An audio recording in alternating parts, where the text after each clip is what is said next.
will go to your teachers over there and say, thank you, Ma'am, for loving me.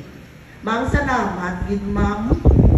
Kung gusto nyo mahalo kay Ma'am, kay Sir nyo, maghalo. This is your opportunity to say thank you sa teachers and of course, thank you nga palangga nyo sila. At palangga man niya kamo.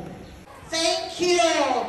Our simple gift or token of appreciation. Abalisimam nyo, Ma'am, thank you for the unconditional love when we need it the most. Giving us your looking after us and being our second mother and father. My dear teachers, this is one way to say thank you very much for your love and kindness, for your passion to our dear children.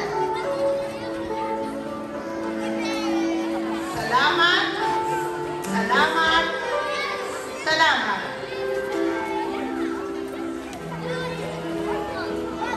Thank you.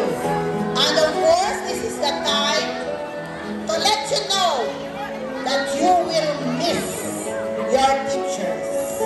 Kung na siya makita, may eskwela na ko sa layo. Okay? So this is the time, your best shot for your teachers. Papalapit kita sa ating parents, papaghambal. Nay, Tay, salamat din nga madamo sa pagpalangga mo sa ako.